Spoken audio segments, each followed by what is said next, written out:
안녕하세요. 암호화폐 읽어주는 남자 하루씨입니다. 오늘도 소중한 하루가 지나가고 있는데요. 여러분들 아시는 것처럼 이스라엘이 이란을 총 타겟을 15개 잡아놓고 거기에 200여 개 이상의 미사일을 타격을 했었습니다. 그리고 이제 물론 거기에 대해서 이란도 또한 반응을 했죠. 그래서 지금 일단은 전쟁이 진행 중에 있고, 지금 현재는 이란 쪽에서 휴전 협상을 하자 라는 얘기가 나오고 있는데, 솔직히 말씀드리면 이란 이스라엘 전쟁은 하나의 소재고요. 그 소재를 통해서 우리가 함께 나누고 알고자 하는 거는 그것 때문에 암호화폐 시장의 미래가 어떻게 될 것이냐라고 하는 부분을 같이 나누는 시간이 될 겁니다. 그러면서 암호화폐 전체 전반적인 얘기를 하면서 그 중에서도 파이와 XRP는 어떻게 될 것인가라는 부분을 중심적으로 다루는 시간이 될 테니까요. 혹시나 전쟁 얘기를 하는데 너무 삭막하다, 돈 얘기만 하냐 너는, 그렇게 느끼신다면 제가 삭막한 인간이라 그런 게 아니고, 오늘의 주제 자체가 이 전쟁의 본질과 전쟁이 가져올 부정적인 어떤 영향들에 대해서 얘기하는 그런 시간이 아니고, 정확하게 오늘은 이 전쟁이 우리 암호화폐 시장에 미치는 영향에 대해서 거기에 관련된 인사이트를 같이 나누는 그런 시간으로 잡으려고 하니까 그런 부분에 대한 오해는 없으시기 바랍니다. 자, 그럼 본격적으로 시작하도록 하겠습니다. 본격적인 영상 시작에 앞서서 여기까지 영상을 시청하신 분들은 끝까지 시청해 주시길 바라고요. 참, 지금 잠깐 영상 멈추시고요. 구독과 좋아요 눌러주시기 바랍니다. 그게 제 식량이니까요. 또 주위 아는 사람들에게 공유 좀 해주시고요. 저는 사실 시바이누를 많이 보유하고 있습니다. 당연히 고래 정도는 아니지만 참치 정도는 될까요? 그래서 저는 시바이누를 많은 사람들이 보유했으면 좋겠고, 그것으로 모두들 부자가 되었으면 좋겠습니다. 그래서 대부분의 경우 시바이누를 선물로 드리고 있는데요. 어떤 인연이든 옷깃이 스치는 분들에게 선물합니다. 진심으로 우리 부자 됩시다라고 속으로 힘주어 말합니다. 그러면 제가 또 시바이누에 무료로 선물해 드릴 테니까 그걸 가지고 하나의 계기가 될 수 있겠죠. 대신 제가 오늘도 시바이누를 쏩니다. 기존 보유자님들은 추가 보유하셔서 평단가 낮추시고요. 없으신 분들은 제게 선물 받으셔서 앞으로 차트 공부도 하시고 암호화폐 공부도 하는 계기로 삼으시기 바랍니다. 자, 우리 모두 같이 시바이누의 부자가 되어야 하니까요. 본 영상을 시청하시고 계시는 분들은 010-9627-320으로 문자를 보내주시면 시바이누 무료 증정해 드릴게요. 물론 본 영상의 고정 댓글에 보면 거기 링크가 있거든요. 그 링크를 통해서도 신청이 가능하고요. 자, 그럼 본격적으로 시작하도록 하겠습니다. 먼저 이란 이스라엘 전쟁의 상황을 아주 간략하게, 되게 복잡한데 간략하게 좀 정리를 몇 줄로 해봤습니다. 첫째, 이스라엘이 6월 13일 새벽에 약 200여 개 이상의 미사일로 15곳 이상의 전략적인 타겟을 타격했다라고 합니다. 근데 이제 이번 이란 이스라엘 전쟁에서 이스라엘이 이 타격한 것에 좀 이전과는 다른 좀 특징이 있어요. 보니까 그건 뭐냐면은, 예전에는 타격을 하더라도 그게 이스라엘이 됐건 어디 바레인이 됐건 다른 나라가 어떻게 됐건 이스라엘이 타격을 할 때 보통 이제 군사 시설이나 군사 인물들을 주로 타격을 했거든요. 예, 근데 이번에는 되게 특이하게, 되게 유례 없이 석유 관련 시설을 타격했습니다. 그러니까 중동에서는 설사 타격을 하더라도 석유 관련 시설은 타격하지 않는 게 하나의 지키는 선들이었어요. 아무리 전쟁을 해도 석유는 건들지 말라. 이런 거 있지 않습니까? 아무리 나를 공격하더라도 내 부모는 건들지 마. 이런 게 있잖아요. 그러니까 중동에서도 아무리 전쟁을 하더라도 석유는 건들지 마. 이런 금기 같은 게 있었는데, 이번에 이스라엘이 처음으로 깼습니다.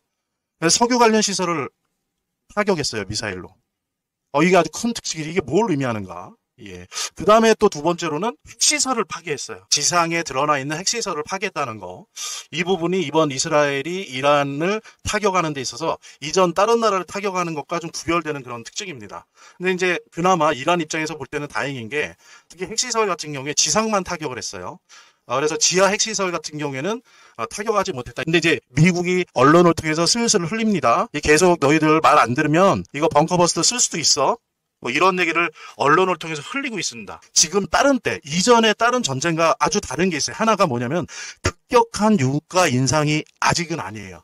그러니까 60달러 중반선에서 시작했다가 지금 한 75달러 되거든요, 유가가. 그러니까 아주 급격한 유가 인상은 일어나지 않고 있다는 거예요. 왜 그럴까요?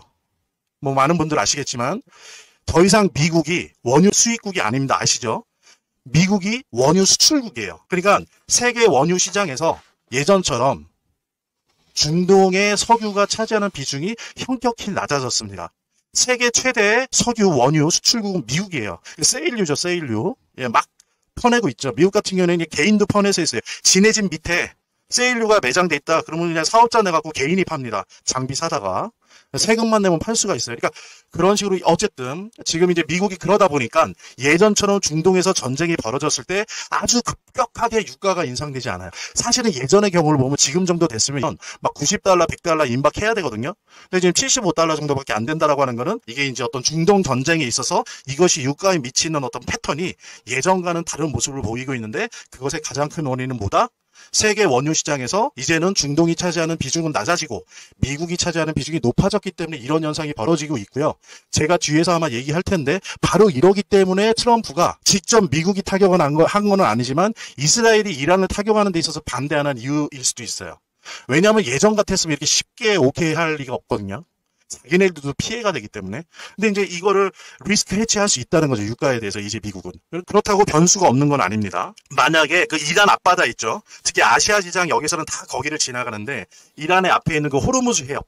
이거를 이란이 봉쇄하느냐 마느냐는 사실은 여전히 뜨거운 감자로 남아있어요. 만약에 이게 봉쇄가 된다면 잘못하면 90달러, 100달러, 누구는 뭐 200달러, 300달러 얘기하는데 그건 옛날 얘기고요. 만약에 호르무즈 해협을 봉쇄를 한다면 유가가 90달러, 100달러까지 돌파하는 하나의 시금석이 될 수도 있다는 부분. 그럼 이것이 어떤 영향을 미칩니까? 유가가 올라가면 수입 물가가 올라가면서 인플레이션이 오면서 금리 인상에 대한 압박을 받고 그렇게 되면 어떻게 해요? 어떻게 돼요? 자산시장의 가치가 떨어지겠죠. 그러니까 좀 단순화시키면. 그래서 이게 자산시장의 미래를 보는 데 있어서 바로 밑에요. 그럼 우리는 뭘 봐야 돼요? 신문을 볼 때. 호르무즈 해협을 봉쇄하느냐 마느냐. 요거를 봐야 되고 두 번째 요거 국제 원유가 WTI 그 원유가가 얼마인지를 봐야 돼요. 그죠? 그러면서 100달러 넘어간다? 그럼 한동안은 자산시장의 가치가 하락되겠네? 이렇게 머리를 굴리시면서 자기 자산에 대한 방어 혹은 투자 전략을 좀 잡으셔야 되는데 그랬을 때 그 출발점은 저는 호르무즈 해협을 봉쇄하는지 마는지 초점을 맞춰서 보시라. 그 다음에 이제 90달러, 100달러, 그러니까 특히 100달러 돌파를 하느냐 마느냐 요 속도로 좀 보셔야 되는데 여기 보면 WTI 제가 말씀드렸잖아요. 이게 이제 국제 유가인데 74달러예요 아직도. 그렇게 높진 않아요. 아직은. 예, 근데 이게 호르무즈 해협에 따라서 90달러, 100달러 갈 때에 대해서는 우리가 좀 주의를 해야 된다라는 부분 다시 한번 말씀드리고요. 자, 그 다음에 지금 전쟁 상황은 간략하게 좀 보고 넘어가고요. 그 다음에 하나는 이란, 이스라엘 전쟁의 원인 간략하게 보도록 하겠습니다. 자, 이란, 이스라엘 전쟁의 원인이 뭐냐? 간략히 보면 이란이 핵 개발을 한다. 제가 물음표 찍었죠. 이거는 의견이 여러실 수 있어요. 핵 개발한 게 아니야. 그냥 산업용으로 우라늄 프로 이내로 농축하려고 했던 것 뿐이야 라고 하는 사람들도 있고 그게 말이 되니? 그것도 하지만 핵 개발하려고 한 거지. 뭐 그런 의견도 있고. 어쨌든 저는 어느 편을 들려고 하진 않습니다. 근데 이란의 핵 개발에 대해서 이란은 뭐라고 했냐면 우라늄 녹축에 대한 거는 주권에 대한 거다. 게다가 우리가 핵을 만들려고 하는 게 아니라 산업용으로 농축 비율 20% 이하로 하려고 하는 거는 주권에 대한 문제인데 왜 미국이 감히 못하게 하느냐. 이제 이런 거였고요. 근데 미국은 그거는 산업용이 아니야. 너 말로는 그러지만 너 핵 개발하려고 하는 거 아니야. 그러면서 우라늄 농축 하지 마. 20%건 10%건 산업용도 하지 마. 그러면서 이스라엘이 이란을 폭격할 수 있는 국제적 명분을 가지게 된 거죠. 그래서 첫 번째는 이 이란의 핵 문제. 근데 여러분들 재밌습니다. 우리나라 우라늄 농축 할 수 있어요, 없어요? 우리나라 못하죠. 산업용 20%, 22%인가 이하건 이상이건 우리 못합니다. 근데 예를 들면 이걸 할 수 있는 나라가 어디예요, 유일하게? 일본은 해요. 일본은 산업용으로 우라늄 농축을 합니다. 미국이랑 협상해서 이걸 얻어냈죠. 대신 우리가 핵 개발은 안 할게. 이렇게 된 거예요. 그런데 사실 그건 일본은 되게 예외적인 경우고요. 어떤 나라도 미국이 우라늄 핵 농축을 인정한 나라가 없습니다. 안 해줘요. 절대 안 해주거든요. 근데 이제 이란이 해달라고 하는 거예요. 이란이 해달라고 하는 건 뭐예요? 야, 일본도 있잖아. 우리도 일본처럼 인정해줘. 이 얘기를 하는 거예요. 또 하나는 뭐냐면은 이스라엘이 이란의 핵 개발과 관련된 그 협상이 잘 안 되니까 이스라엘이 야, 중동 지역에서 핵을 만들려고 하는 나라가 있어? 그게 이란이야? 그럼 난 가만히 둘 수 없어 라고 하면서 이란을 폭격할 수 있는 명분을 얻었죠. 일단 핵 문제 때문에. 그 다음에 또 하나 이스라엘은 한테는 이게 너무나 고무한 일이었던 게 이란을 때리기 일주일 전만 해도 네타야후가 거의 불신임 단계였어요. 그런 정치적 상황이 있었기 때문에 더욱더 이란이 핵을 가지려고 한다라고 하면서 이제 폭격을 했던 겁니다. 그러면서 어때요?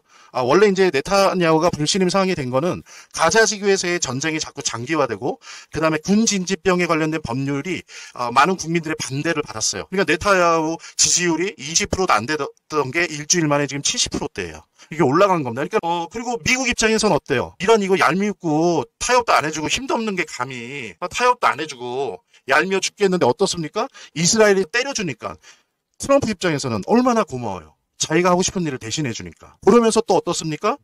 이란이랑 핵 협상이라기보다는 미국이 원하는 걸 관철시킬 수 있는 그런 발판을 얻었잖아요. 그러니까 이스라엘과 미국은 되게 좋은 거죠. 그리고 또 하나 이란 이스라엘 전쟁의 원인 중에 하나가 뭐냐면은 예전에 사우디란 나라는 중동 세계에서 완전한 100% 친미 국가였어요. 근데 그 뭐 압둘란가 압살란가 그 왕이 있지 않습니까? 왕자. 걔가 쿠데타를 일으키면서 중립화되고 있어요. 옛날처럼 100% 친미가 아니라 한 친미도 한 70% 하고 그다음에 반미까지는 아닌데 비미적인 어떤 그런 방향들을 한 30% 섞어가면서 하는 거예요. 되게 중립화하는 모습을 보이니까 사실 미국이나 이스라엘이 좀 불안한 거죠. 예전과 같은 지배력을 중동 세계에 대해서 할 수가 없는 거예요. 사우디 같은 나라들이 약간 거리를 두니까 그러니까 더욱더 군기를 잡기 위해서 이란을 때릴 수밖에 없는 거죠. 사실은 누가 옳다 그르다를 떠나서 지정학적으로 봤을 때 미국이나 입장에서는 사우디나 이런 나라들의 전통적인 친미 국가가 중립화되는 노선을 걸으면서 더욱더 이란을 때릴 수밖에 없던 거예요. 본 영상을 시청하시고 계시는 분들은 010-9627-320으로 문자를 보내주시면 시바이누 무료 증정해 드릴게요. 물론 본 영상의 고정 댓글에 보면 거기 링크가 있거든요. 그 링크를 통해서도 신청이 가능하고요. 이렇게 더보기란이 있습니다. 이 더보기란을 클릭을 하시면 다음 이런 화면이 나오는데요. 이 화면에서 모바일 링크가 있습니다. 이 모바일 링크 아래에 이 링크를 클릭을 하시면 이런 화면이 나오는데요. 여기서 이제 해당되는 웹을 클릭하시면 되는데 저 같은 경우에 아이폰이니까 사파리를 클릭하시면 됩니다. 그 다음에는 열기를 클릭하시면 되고요. 그 다음에 보면은 이렇게 보내기 버튼만 누르면 완료됩니다. 자, 이렇게 편하게 몇 번의 클릭만으로 보시는 거 활용하시고요. 구독자 및 시청자분들에게 간단한 안내 드립니다. 이 화면의 고정 댓글에 보면 구독자와 시청자분들에게 드리는 무료 혜택 설명이 있거든요. 여기 보면 암호화폐 투자 관련 서적이나 시바이누 무료 증정, 98% 성공 확률의 타점 검색기, 무료 증정 등의 혜택 설명이 있으니까요. 꼭 한번 봐주시기 바랍니다. 그 다음으로 넘어갈게요. 자, 그런데 중요한 건 이번에 이란, 이스라엘 전쟁은 결론적으로 거의 무조건 뭐 제가 100%라고 하면 너무한다면 거의 90% 이상 트럼프에게 이득입니다. 무조건. 자, 첫 번째로는 미국은 옛날처럼 최대 원유 수입국이 아니에요. 그러니까 세계 최대의 원유 수입국이었기 때문에 중동에서의 원유 가격이 되게 중요했던 거죠. 그래서 중동을 미국 중심의 패권으로 만들었던 거 아니에요. 왜? 원유 가격이 낮아야 되니까. 그랬던 건데 이제는 미국이 옛날 같지는 않은 게 미국이 이제는 세계 최대의 원유 수출국이에요. 최대 원유 수입국이 아니라 원유 최대 수출국이 돼버린 거예요. 그러다 보니까 어떻습니까? 예전에 비해서는 큰 틀에서 미국의 소나기를 벗어나지만 않으면 중동에서의 원유 가격이 얼마냐라는 게 예전보다는 덜 중요한 거예요. 그러니까 어느 정도 올라도 좋다 이거예요. 왜? 내 수출가가 오르니까. 그러니까 미국이 수출 가격이 늘어나는 거죠. 예. 그 다음에 또 하나 뭐예요? 중동에서의 원유가 공급에 애로가 생긴다면 가격이 올라가서 이득 보는 것뿐만이 아니라 미국의 석유를 더 많이 사는 거죠. 그러니까 미국 입장에서는 100달러를 넘지 않는 최저 90달러, 최 100달러를 넘지 않는 원유 가격 정도로 오르는 게 가장 좋은 거예요. 그래서 사실 트럼프 행정부는 계산기 두드리고 이러면서 이스라엘이 이란 때리는 거에 대해서 막지 않은 거예요. 오히려 이득이 되기 때문에. 근데 이제 그 시금석은 100달러가 넘어가느냐 마느냐의 문제는 있습니다. 이제 100달러가 넘어가 버리면 수입 물가가 너무 좀 올라가는 부분이 있기 때문에 자기들이 이 원유 가격이 올라감에 따라서 있게 되는 이득을 이 손해가 더 커지는 거예요. 그 시금석이 원유가 WTI 아까 봤죠? WTI 100달러입니다. 그러니까 우리들이 볼 때 이 원유가가 100달러, 90달러 이 사이에서 어떻게 형성되느냐를 주식 투자하는 분들도 마찬가지지만 특히 더 민감한 자산인 암호화폐를 투자하시는 분들 혹은 보유하고 계신 분들은 이 부분에 대해서 민감하게 보셔야 돼요. 원유가가 얼마냐? 두 번째로는 왜 미국이나 트럼프에게 이득이냐? 방산산업의 호황입니다. 이스라엘이 쓰는 무기의 80% 이상이 직접 미국으로부터 수입한 무기이거나 혹은 미국으로부터 부품을 가져와서 조립한 무기들이에요. 그러니까 이런 식으로 계속 써준다라고 하는 거는 이스라엘한테도 그렇지만 미국한테는 되게 좋은 거고요. 그 다음에 또 하나는 이런 식으로 이스라엘이 이란을 때려대잖아요. 그러면 이란 말고도 주위에 있는 중동 국가들이 국방 예산을 줄일 수 있을까요? 못 줄여요. 느리면 느리지 한동안 줄일 수가 없습니다. 그러다 보니까 어때요? 전체적으로 미국을 중심으로 해서 방산산업이 호황을 누릴 거예요. 그리고 이거는 또 하나 중요한 부분이 있는데 여기 보면은 여기 표를 보세요. 오른쪽에. 이제 트럼프 행정부가 2026년 예산안을 제안을 했어요. 근데 보십시오. 대부분의 예산이 마이너스예요. 줄인 거예요. 제가 이 부분은 예전에 라이브에서도 말씀드렸었죠. 미국이 지금 정부 수준에서는 디폴트 직전 상태예요. 이 부채가 너무 많다 보니까 이자 내는데도 급급하다 보니까. 그런데 재미난 게 국토안보부의 요 비용도 그렇지만 국방비는 이렇게 늘려놨어요. 그러니까 이 부분에 대해서는 지금 이렇게 제안을 하니까 하물며 자신들이 속해 있는 공화당에서도 이거에 대해서 말이 많아요. 아니 지금 때가 어느 때인데 국방비를 이렇게 늘리냐. 잘못하면 디폴트 상태가 되는데. 네? 그런데 어떻습니까? 이 전쟁이 일어나면서 이런 소리가 잦아들겠죠. 그럼 원래 트럼프가 원하는 대로 이 국방부 예산이 통과될 확률이 높아지는 거죠. 그럼 이득인 거고 트럼프가 뭐 로비를 받았거나 여러 가지 연락을 받았겠죠. 미국 내에 있는 여러 가지 방산 산업들로부터 걔네들의 어떤 이해를 충족시켜 주는 거죠. 트럼프가. 그래서 지지 세력을 얻어나갈 수 있는 거죠. 여기 보시면 엄청나지 않습니까? 뭐 이거는 좀 다른 거지만 본 김에 미국의 국방 지출 보십시오. 이거. 예, 900억 달러고 1000억 달러. 예, 여기 근데 중국 보세요. 예, 4분의 1도 안 됩니다. 계속 늘어나는데도 미국의 4분의 1도 안 돼요. 예, 그러니까는 미국이 막 중국에 대해서 국방비에 돈을 너무 많이 쓴다라고 하는 거는 그러면서 중국이 위험하다. 완전 군사 대국이 되고 있다라고 하는 얘기는 약간 좀 어폐가 있어요. 중국이 아무리 써도 4분의 1도 안 됩니다. 예, 어쨌든 자, 그래서 방산산업의 호황, 그 다음에 국방부 예산의 지지를 받을 수 있는 그런 탄력을 받는다라고 하는 부분들. 그 다음에 또 하나는 중동의 국방비가 전체적으로 상승한다는 거라서 미국을 중심으로 한 방산산업이 호황을 누리게 된다. 이거는 우리나라랑도 좀 연관이 있을걸요? 뭐 하나하나 이런데 요즘 이게 아니더라도 계속 주가가 뛰고 있는데 더 뛸 겁니다. 그죠? 이렇게 전쟁이 일어나고 있는데. 그리고 또 하나는 이건 이제 지정학적인 거예요. 전쟁이라기보다는 지정학인데 중국에 대한 봉쇄를 할 수가 있는 겁니다. 지금 미국이 완성하려고 하는 게 뭐예요? 일본, 인도, 호주 여기를 이어냄으로써 남중국해를 봉쇄하려고 하는 거죠. 그래서 중국을 봉쇄하려고 하는 거 여차하면 막 까불고 막 대만 막 이렇게 하면 완전히 봉쇄해서 수출이 못하게 경제적으로 붕괴시킬 수 있는 패권적인 전략, 지정학적 패권 전략을 가지고 사실 남중국해를 바라보는 거죠. 미국은. 그죠? 그래서 거기에 일본을 끌어들이고 필리핀도 끌어들이고 인도도 끌어들이고 호주도 끌어들이는 거죠. 봉쇄하려고. 근데 한편으로는 어떻습니까? 중국이 일로 하면서 저쪽 대륙 쪽에서 또 그 공급망을 갖게 되잖아요. 그게 어디예요? 바로 이란입니다. 이란. 중국의 서쪽. 그러니까 남중국해가 봉쇄되더라도 이란 쪽이 뚫려 있으면 예, 가능한 거죠. 그래서 이 이란을 친다는 거, 이란을 미국의 지배력에 넣는다는 거는 지정학적으로 완벽하게 중국을 봉쇄하는 거예요. 남중국해를 봉쇄하고 이쪽에 육로를 봉쇄해서 여차했을 때 중국을 경제적으로 압사시킬 수 있는 거예요. 예, 육지와 동떨어진 완전히 섬으로 만들어버리는 거죠. 이제 그런 의도도 있는 겁니다. 그 다음에 또 하나는 여러분 아시는 것처럼 지금 관세전쟁 때문에 전 세계가 반트럼프 분위기죠. 지금 유럽에서도 이번에 이재명 대통령이 갔던 G7 그 분위기를 보면 그러잖아요. 트럼프 갔다가 그 주위에 있는 지도자들한테 욕막 먹고 자기가 원하는 것도 한마디 하고 그냥 가버렸잖아요. 그래서 전 세계는 지금 관세전쟁 때문에 반트럼프 분위기인데 지금 이스라엘과 함께 이란을 까니까 어떻게 됐어요? 지금 유럽이. 오히려 이스라엘과 미국을 지지하죠. 왜? 중동 국가에서 핵을 가지고 있는 이란은 상상할 수 없다. 이거는 우리 유럽도 핵을 가진 이란을 원치 않고 이건 막아내야 된다. 그러면서 네타야후 이스라엘에 대해서 가자지구 전쟁을 일으킬 때는 막 반대했잖아요. 비인간적이다 그러면서 욕을 했던 유럽 국가가 이번에 이란을 타격한 거에 대해서는 지지하고 나섰습니다. 그리고 이 부분에 있어서만큼은 트럼프에 대해서 지지하고 있어요. 그러니까 어때요?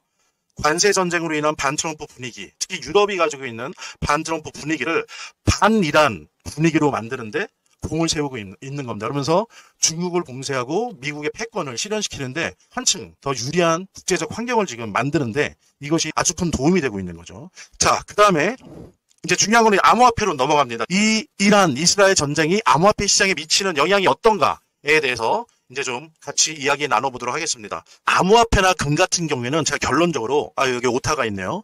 지정학적 위기가 오히려 호재로 작용합니다. 지정학적 위기가 오면 전반적으로 자산 시장은 침체를 겪을 수밖에 없거든요. 그러니까 악재로 작용하는 거죠. 이런 지정학적 위기가. 근데 어떠한 이유 때문에 암호화폐나 금한테는 오히려 이런 지정학적 위기가 호재로 작용합니다. 여러분들, 지정학적 위기가 다른 일반적인 자산 시장에는 악재로 작용하는 이유가 뭘까요? 뭐 여러 가지 심리적인 요인도 있죠. 투자 심리가 얼어붙고, 그죠? 여러 가지, 뭐, 은행도 동결될 수 있고, 기업 활동이 위축되고, 방산산업이나 이런 데를 제외하고는요, 암호화폐나 금에게는 대부분의 경우 호재로 작용해 왔어요. 왜 그렇습니까? 오히려 돈이, 이런 지정학적 위기, 즉 전쟁이 벌어지면요. 돈이 어디로 갈 것 같아요? 안전자산으로 가요. 그래서 옛날에는 어디로 갔습니까? 금으로 갔죠, 금. 아이고, 무서워. 금으로 갑니다. 근데 예전엔 그랬는데 지금은 어때요? 금뿐만이 아니라 디지털 금. 이번에 우크라이나 러시아 전쟁 때 그런 일이 많았죠. 러시아랑 우크라이나랑 전쟁하니까 어떻습니까? 비트코인 가격이 뛰었죠. 왜요? 전쟁 나니까 금 가지고 있어봐요. 뭐 어떻게 할 거예요, 그거? 국경을 넘나들 수 있어요, 마음대로? 잘못하면 뺏기는데? 그러니까 어떻습니까? 블록체인으로부터 보호받는 비트코인 등의 암호화폐 투자가 되게 늘어났던 거예요. 예전에는 금이었지만 지금 현재 비트코인을 비롯한 암호화폐 이쪽이 커진다는 거예요. 오히려 호재로 작용한다는 거죠. 물론 전쟁이 일어났는데 잠깐 떨어질 수 있는데 결국에 올라간다는 거예요. 그래서 암호화폐는 아시겠지만 금을 따라갑니다. 이런 지정학적 위기가 있을 때 이스라엘 전쟁이 나자마자 금 선물 시장이 빠지다가 상승을 했어요. 그러니까 어떻습니까? 비트코인이나 주요 암호화폐들이 요걸 그대로 따라가요. 떨어졌다가 다시 올라간다고요. 일반 자산이 아니에요. 이제 더 이상 암호화폐는 일반 자산이 아니에요. 그러니까 대안자산이에요. 안전자산이냐라고 하면 그건 세모예요. 안전자산이냐? 아니다. 그래 50%다. 세모다. 근데 어때요? 대안자산. 대안자산은 100%다. 예, 오히려 어떤 면에선 금보다 더 안전하다라고 하는 부분입니다. 여기 보면 이제 각 전쟁마다 SP500 지수 수익률 표거든요. 한번 보세요. 여기 이제 대표적으로 걸프 전쟁이 유일하게 예외예요. 걸프 전쟁 때는 박살 났죠, 완전히. 예, 박살이 났어요, 이때. 예, 요때를 제외하고는 대부분 어떻습니까? 예, 유지를 했어요. 그래서 지금까지 걸프 전쟁을 제외한 평균을 내본 요 빨간색이에요. 보세요. SP 지수가 악재, 전쟁에도 불구하고 유지가 됩니다. 사실 이거는 제가 이제 좀 잘못 쓴 건데, 증시의 큰 악재가 아니었다라기보다는 시장 지배적이고 기술 지배주. 이런 그 전쟁에 크게 영향을, 큰 타격을 받지 않았다는 부분들. 그 다음에 말씀드린 것처럼 암호화폐 시장도 마찬가지로 오히려 SP500보다도 이런 전쟁 같은 거에 영향을 덜 받더라. 라고 하는 부분들. 그 다음에 이제 그래서 물론 결과론이긴 합니다. 그동안 역사적으로 이렇게 쭉 보니까 암호화폐가 SP500이 나스닥 100이나 금이랑 커플링 되고 있어요. 지정학적 위기가 있을 때. 예. 그래서 전쟁은 오히려 암호화폐에겐 기회일 수 있어요. 그래서 여러분들이 오히려 기존의 가격이나 이런 걸 살펴보시면서 오히려 확대 매수할 수도 있는 겁니다. 최소한 던지지 마시고 부유할 수 있는 그런 기회. 그런 시간이 될 수 있다. 단 이건 있습니다. 아까 제가 말씀드렸죠. 뭡니까? 제가 첫 번째 말씀드렸던 변수. 유가가 90달러를 넘어간다. 근데 두 번째 100달러를 넘어가느냐. 이 부분은 살펴보셔야 돼요. 그래서 100달러가 넘어간다라고 하는 부분은 뭡니까? 아까 말씀드린 것처럼 수입 물가가 올라간다. 수입 물가가 올라간다는 건 뭐다? 인플레이션이다. 인플레이션은 뭐다? 금리 인상이다. 금리 인상은 뭐다? 자산 시장의 가치 하락이다. 그러니까 90달러 가느냐 100달러 가느냐의 모습을 보여서 그거는 보시면서 사실은 좀 조심하셔야 되고요. 그 부분이 아니라고 한다면 오히려 기회다라고 하는 부분들. 그 다음에 제가 말씀드린 90달러 100달러가 된다라고 하는 건 뭡니까? 이건 장기화된다는 거예요. 그래서 장기화된다라고 하는 거는 또 변수일 수 있다. 왜냐하면 장기화된다는 건 물가가 올라갈 수 있는 기회를 가질 수 있는 거거든요. 그 다음에 또 하나 아주 중요하게 봐야 되는 겁니다. 저는 솔직히 얘기하면 전 지구는 자본주의 사회잖아요. 자본주의 사회고 지금 전쟁이 벌어지는 곳은 기껏해야 중동 지역입니다. 그래서 또 하나의 변수를 보여야 될 건 뭐냐면 글로벌 M2 통화량이에요. 전체 자산 시장에 더 큰 변수로 하나의 밑에서 큰 구조적인 멘틀로서 작용하는 게 글로벌 M2 통화량입니다. 이것이 전쟁보다 더 강합니다. 이건 좀 설명을 드릴게요. 그 팬데믹이 있었죠. 팬데믹이 한 2년 반, 3년 동안 팬데믹이 있었는데 이때 제가 지금 말씀드린 M2가 연 4조 달러가 증가했어요. 이러다 보니까 팬데믹이 끝난 다음에 어떻게 됐습니까? 주식, 비트코인을 비롯한 암호화폐, 하물며 부동산까지 폭등을 했어요. 여러분들 문재인 정권 때 부동산 가격 올라간 거 기억하시죠? 그때 우리나라도 어떻습니까? 팬데믹 끝나고 코로나19 끝나고 나서 주식, 암호화폐, 부동산 폭등을 했어요. 왜 그랬을까요?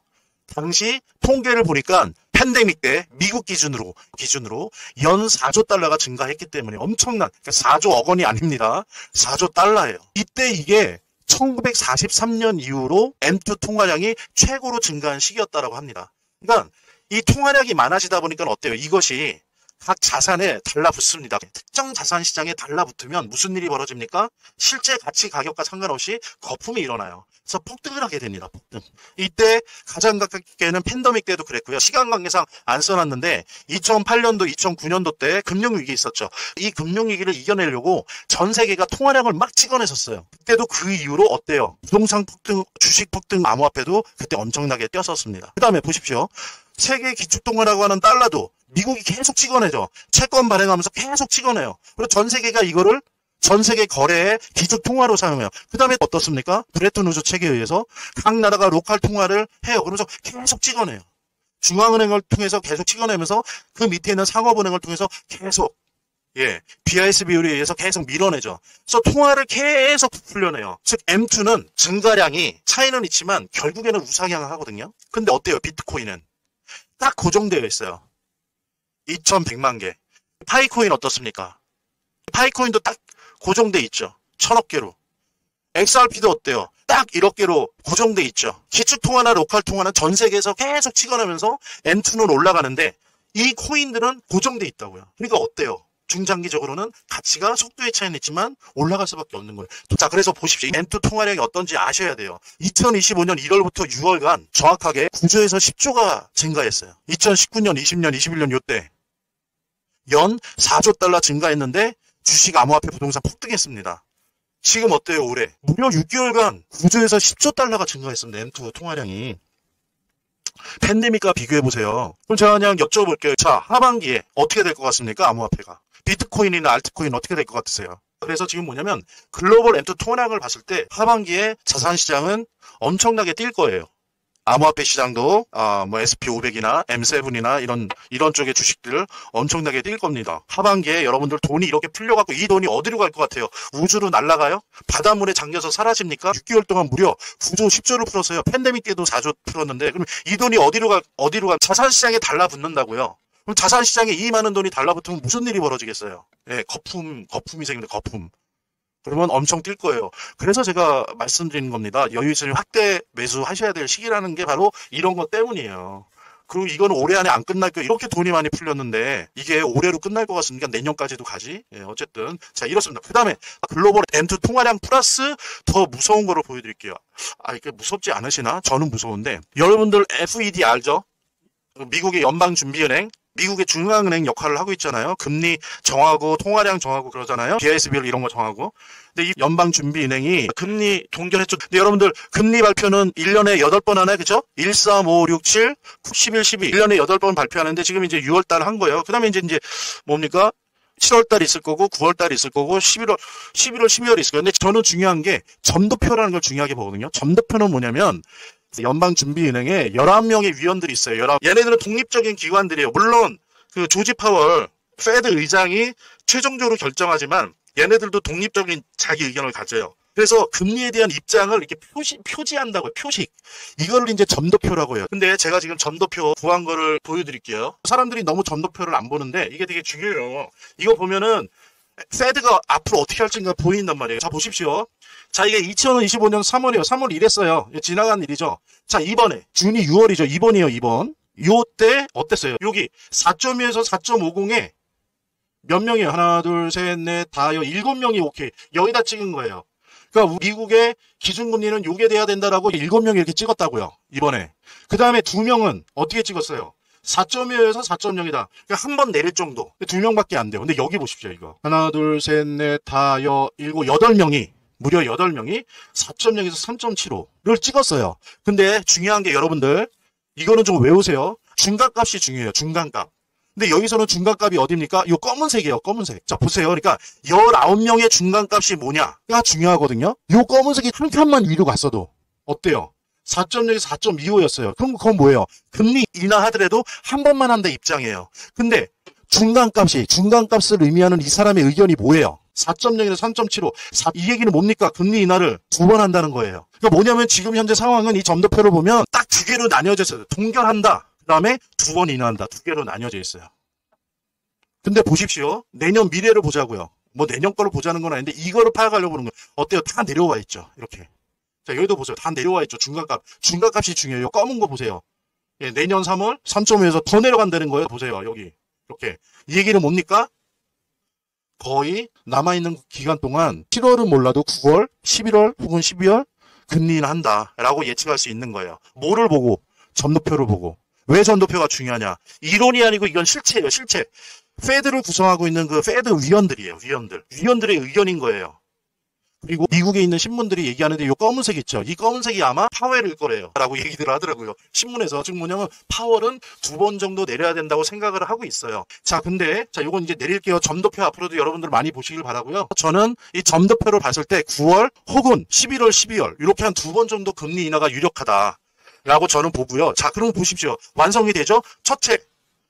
자산 구조적으로 제가 뭐라 그랬어요? 암호화폐와 금은 전쟁이나 이런 거가 오히려 너무 장기화되지만 않으면 국제 유가가 100달러만 뛰지 않으면 그래도 100달러까지 뛸 만큼 장기화되지 않는 한 오히려 이 전쟁은 금이나 암호화폐, 비트코인을 위시한 암호화폐는 오히려 호재다. 좋은 기회다. 제가 첫 번째 말씀드렸고요. 두 번째, 올해 2025년 1월부터 6월까지 글로벌 M2 9조 달러, 10조 달러 정도 풀렸다고 해요. 그 풀린 돈이 어디로 가겠어요? 자산에 달라붙겠죠? 그럼 거품이 발생되겠죠? 그럼 자산이 폭등하겠죠? 그런데 거기다가 제가 지금 점도표 제가 보여드렸죠? 어떻습니까? 하반기에 금리 인하 2번 한다. 자, 그러면 글로벌 M2가 전례 없이 1943년 이후로 전례 없이 6개월간 9조 달러, 10조 달러가 풀렸는데 여기다가 이자까지 금리 인하되면 글로벌 M2가 더 늘어나겠죠. 그럼 자산이 어떻게 될 것 같아요? 이러면 암호화폐 시장이 어떻게 될 것 같습니까? 더 민감한 암호화폐 시장이 제가 볼 때 폭등하죠. 저는 그래서 하반기가 잘 안 오는 큰 기회가 될 수 있다는 부분 말씀드리고요. 제 통화량을 살펴봤을 때 그렇고 또 전쟁이라고 하는 조건을 아까 제가 역사적으로 살펴드린 것처럼 오히려 우리 암호화폐한테는 호재입니다. 지금이 호재. 그래서 파이코인들 저가 매수 전략 확대를 추천드리고 있습니다. 2차 11월 12월 이게 뭐죠? 금리 인하. 그 다음에 이거 말고 조심해야 될 거는 유가가 90달러를 넘었는가 또 유가가 100달러를 넘었는가 라고 하는 부분들을 고려하시면서 코인 투자 전략에 대해서 고민을 하시길 바랍니다. 자, 지금까지 오늘 제가 이스라엘과 이란의 전쟁에 대한 이것이 암호화폐 시장에 미치는 영향에 대해서 같이 나누는 시간을 가져봤고요. 여러분들 의견을 댓글로 남겨주시고요. 그래서 우리 베이비도지 같은 경우 또 혹시나 뭐 가격 너무 안 나오고 정말 재미없다고 지루해서 던지지들 마시고요. 보유하시고 오히려 가격이 이렇게 좀 내려갈 때 틈틈이 적립식으로라도 추가 매수하셔서 하반기 자산시장의 상승이 나올 때를 대비하는 게 좋지 않을까. 베이비도지에 대한 좀 더 자신 있는 뭐 적립식 투자가 됐건 어떤 적절한 좀 더 적극적인 매수 요청드리면서요. 말하자면 민코인은 원래 아시는 것처럼 커뮤니티 내에서 소문과 활동이 활발할수록 잘 되는 속성을 가지고 있어요. 예, 또 구글 트렌드에서 이 검색어량이 많아지면 질수록 잘 되는 속성을 가지고 있어요. 예. 그래서 뭐 그런 말도 있지 않습니까? 구글 트렌드에서 검색 1위 하면 반드시 뜬다. 대박 난다. 민코인 같은 경우에.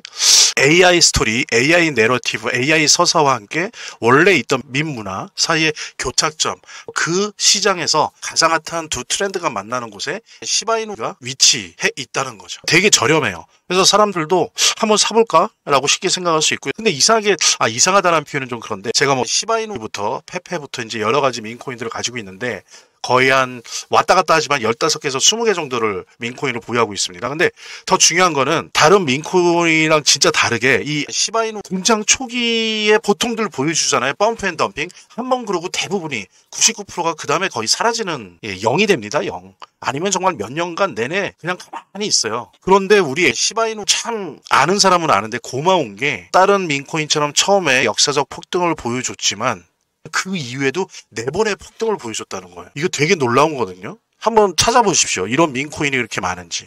없어요. 저는 그중에서 3번의 수익을 봤고요. 사실 뭐 트래커 도움을 받았지만 기본적으로 시바이누 아니었으면 뭐 트래커 들면 뭐합니까? 움직이질 않는데. 예.